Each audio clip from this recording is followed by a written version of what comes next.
Hi, I'm Chris. I'm the father of a daughter recovering from drug addiction and alcoholism issues, and I feel for family members who are in the same situation because 2 years ago we were walking in your shoes, and at that stage our life was in turmoil, and we just had no idea how we got to that place. And looking back, our daughter's childhood was just wonderfully normal. She was a loving, empathetic little girl, and then things started to change in her early teenage years. And one of the things that we think was sort of the tipping point, if you like, was she went to a blue light dance with some friends from school, and she came home quite upset because one of the young boys in the group, even though it was a alcohol-free dance, had somehow taken some alcohol from home and drunk himself into a coma, and they ended up going up to hospital with him while he had his stomach pumped. And my wife and I were shocked, but also sort of quietly thought, well, that's a good lesson for a 13 or 14-year-old to get to understand those things. And so a month later, our daughter went off to the blue light dance with friends again, and not that late in the evening, probably only about 9 o'clock, we got a call from security guard telling us that our daughter was in a coma in the garden in a pile of sick. And we just couldn't believe it. We couldn't believe it that after experiencing it, what she'd seen the time before, went and put herself into that situation. And although we didn't know it till much later, that was really the start of the road that we were on. And over the next few years, whenever she was in a social situation, we tried to be very vigilant about what she was drinking. And if we weren't doing that, she just seemed to have no stop button. That just drank and drank until she was literally in that state again. The funny thing was that I guess we'd thought it was the sophisticated or the right thing to do to give her small amounts of alcohol as a child, so that she was drinking in a family situation and like the social setting and learning to handle it, if you like. And we'd had no signs during that time that anything was going wrong. And as I say, it was only when that other incident happened that we realised, wow, there's something else going on here. And to I guess fit in with their friends and who are all drinking or in that sort of party scene, she started, I think, with what she told us were legal highs. And hey, mum and dad, what's the problem with this? You can buy it from the dairy. It's the government says this is legal. It's no different from smoking or alcohol, which you can buy from a shop quite legally. And naively, foolishly, we reluctantly accepted that. And somewhere along the road with that, her use of legal highs moved into the use of marijuana. Our daughter's use of marijuana quickly got out of hand. And again, I use the word naively because amazingly enough, my wife and I have never smoked marijuana, never ever in our lives, and so we didn't know what was going on around us. And all we could see were the effects of it. And this loving daughter was turning into someone that we just didn't recognise. And the issues just escalated really. And around her, what we recognised were the alcohol issues, this burgeoning drug issue, the depression and body issues and eating issues. And life just really quickly became a nightmare. And we sought help as best we could. We organised counselling for her, and we looked at government agencies for assistance with that, but the whole thing was just spiralling out of control, and our lives with it too, because we were caught up in this. And so at one level we were trying to, if you like, hide it from our friends and family. We were not sure what we were hiding, but we knew things weren't right. And so, we were trying to pretend on one level that all was well in our happy little family. And, desperately looking for answers. Life just became a nightmare, really, that every time our daughter went out, we'd lie awake waiting for her to come home and quite honestly just waiting for that knock on the door. It got to the stage where we were genuinely fearful for her own life, that she seemed to place no value on it. Yeah, we spent many a night lying awake, worrying about where she was and what was happening, and waiting for, I guess, what we thought was that inevitable knock on the door. Yep, we actually had that knock on the door twice, and there can be no worse feeling for every parent. The minute you hear it, you know that it's not going to be good. And luckily for us, both times there was a policeman there, and he had our wasted daughter in the vehicle with him in both situations. And one of those times she had, there was a policewoman in the car that our daughter had assaulted, and luckily for us, the policewoman realised that there was something more going on here than just a drunken little girl, and she didn't press charges. But I guess that was really a catalyst that, hey, this is going to a whole nother level now. And around that time too, we had an incident where she was out with friends, and we got a call in the middle of the evening, as we had once or twice, and they were telling us that, look, your daughter is drunk and has had an argument and has stormed off, and she was, last we saw her, she was heading down to the beach, and we were concerned about her mental state. So we rang the police and told them, and we met them at the beach, and there was no sign of her. They put up the police helicopter with a searchlight to try and find her as they around the neighbouring properties there, and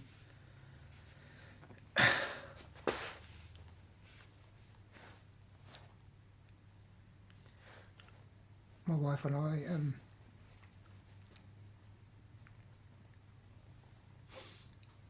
I stood on the beach, and I think we really thought our daughter had taken her own life. After some time with no success at finding her, the police actually said, look, they've done all we can. If she turns up, let us know. And so we drove home, or headed to drive home, absolutely desolate. And I drove through a shopping centre on the way home, and I couldn't believe it. There was our daughter marching down the street there, large as life. And I stopped, and she almost happily jumped in the car, and it was an adventure. It was an adventure for her, and we were all idiots because we couldn't find her, and she'd been hiding in a property there, sort of thing. Just of no concept of the anguish that the family has been caused. Yeah, it got to the stage after 6 years of this that we recognised that we seriously had to find some answers and do something about it. And that's when we were fortunate enough to find Capri, and we came over to a family night, and brought our daughter with us, and she, I think, somewhat reluctantly agreed to go into treatment. And she says now that she thought it was just a stopgap thing. This is something she'd do to keep mum and dad happy, and then quieten things down for a month or so, and then go back out there again. But turned out to be a whole lot more than that. And I think probably the biggest thing for us was to just absolutely understand for the first time what it was we were dealing with. And I guess we thought we had a bad daughter who we were trying to get good, and we learned that actually we had a sick daughter who we needed to get well. And the sort of things we've learned here has given us, it took a real weight off our shoulders. One thing we learned is that secrets make you sick, and we'd carried this secret for 6 years that we tried to hide from our friends and family, and to actually be able to say, hey, this is what it is, and tell people around us what it was, it just changed everything for us. We were starting to own it, and whereas you might think that issues like alcoholism and drug addiction should be hidden away, in reality, the opposite is true. The opposite is true, that we never had a bad reaction from any of our friends, and they were so supportive in helping us and helping our daughter through the journey. But we learned hand in hand with that, respite or recovery as possible. But those things don't come easily. There's a program to be followed, and that's what we learned here at Capri. And as our daughter learned, we made it our business to take advantage of every educational opportunity we had. So we were able to come along on a weekly basis and get educated ourselves, and through that, do whatever we could to help provide an environment that was going to give our daughter the best chance to seek recovery. And pretty much since that time, we've been on the journey with her. It is her journey that at the end of the day, she has to make the hard decisions to stay clean and sober every day. The hard decisions not to pick up, she has to make those. We can't make them for her. But we believe that by having the knowledge that we now have, we can help her in that journey.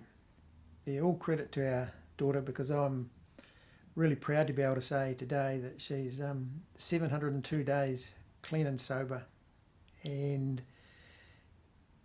in those 702 days she's not only transformed her own life but transformed the lives of her family and all our friends, really. That in her own life she's back at varsity, she's studying, she's achieving at a level that we never thought would have been possible from where she's at, and our own lives are just unrecognisable. That those sleepless nights have long gone.